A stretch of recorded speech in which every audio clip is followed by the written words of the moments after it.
ভিডিওতে দেখাবো কিভাবে সহজ কৌশলে একটি কূপ আঁকতে হয়, গ্রামের ভাষায় যেটাকে বলা হয় কুয়া। প্রথমে আমাদেরকে চ্যাপ্টাকৃতির গোল করতে হবে। দেখুন এইভাবে করে, এই তো চ্যাপ্টাকৃতির গোল হলো। এরপর এখান থেকে একটা দাগ নিচের দিকে টানতে হবে, সোজা দাগ। আবার এখান থেকে একটা সোজা দাগ নিচের দিকে টানতে হবে। এরপর এই ভাঁজেই আমরা আরেকটা ভাঁজ করব, এখান থেকে এটার সাথে লেগে দিব। দেখতে পাচ্ছেন এভাবে আমরা এই দাগটা ডাবল করব।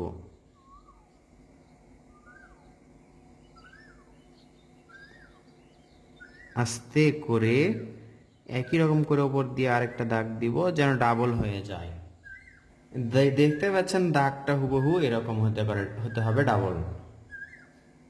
এরপর এখান থেকে একটা দাগ উপর দিকে দিব এভাবে, এটা এখন ডাবল করে দিব।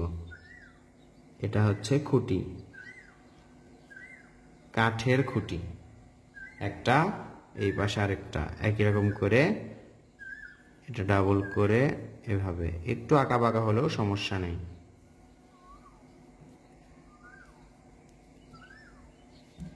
এইখান থেকে একটা দাগ দিব সোজা করে,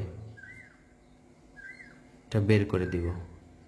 আবার এটা ডাবল করব, এদিকে আসব এবং এটার সাথে মিলে দিব। এবার এইভাবে করে দাগ দিব, সবগুলোই একই রকমের ভাঁজ হবে। এটা দিয়ে আমরা ইটের গাঁথুনি করব। এর মাঝে আরেকটা দিলাম।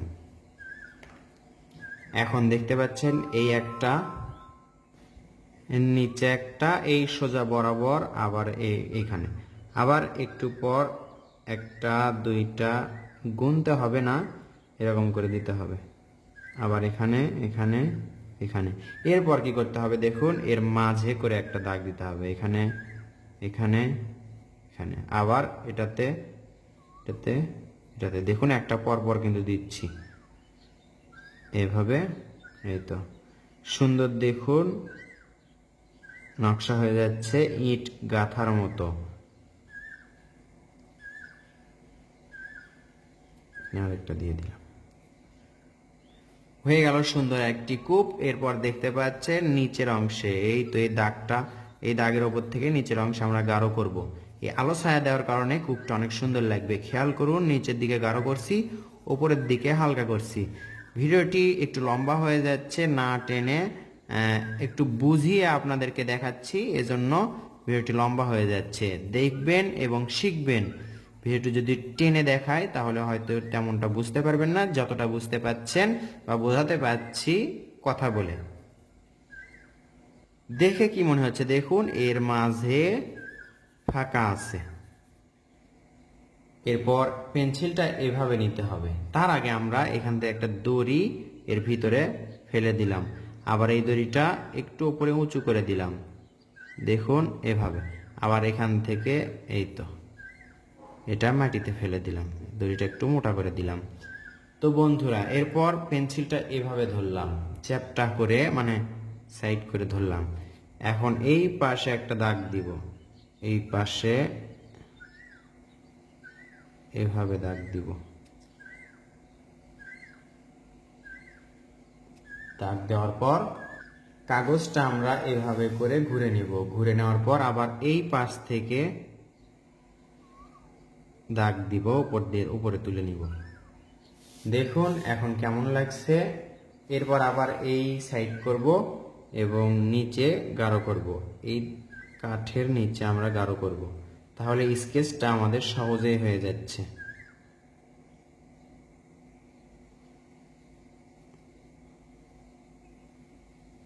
এই তো আবার এখানে এভাবে ধরে পেন্সিলটা এভাবে করে ঘষলেই এক পাশে গাঢ় আর এক পাশে হালকা। দেখুন এদিকে গাঢ় এবং এদিকে যখন আসব একটু হালকা করে পেন্সিলটা ঘষব।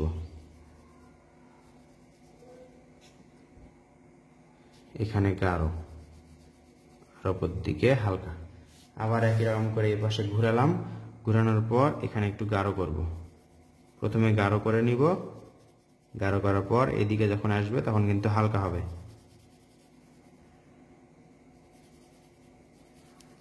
হালকা হচ্ছে, তাহলে একটি সুন্দর কূপ হয়ে গেল এবং স্কেচ করলাম। দেখুন দেখতে কিন্তু অনেক সুন্দর লাগছে, হুবহু বাস্তবের মতো। প্রথমে এগুলো আঁকা শিখুন, তারপর গ্রামের দৃশ্য আঁকার সময় গ্রামের ঘরবাড়ির পাশে ফলের পালা, গাছ এবং এগুলো কূপ রাখুন, তাহলে দেখতে অনেক সুন্দর হবে, গ্রামের দৃশ্যটা অনেক সুন্দর লাগবে। তাছাড়াও আপনি সিঙ্গেলভাবে এটা শিখে গেলেন। ভিডিওটি কেমন লাগলো কমেন্ট করে জানাবেন, শিখতে পারলেন কিনা এটাও জানাবেন। আপনারা শিখলেই আমার সার্থকতা। ধন্যবাদ সবাইকে, আসসালামু আলাইকুম।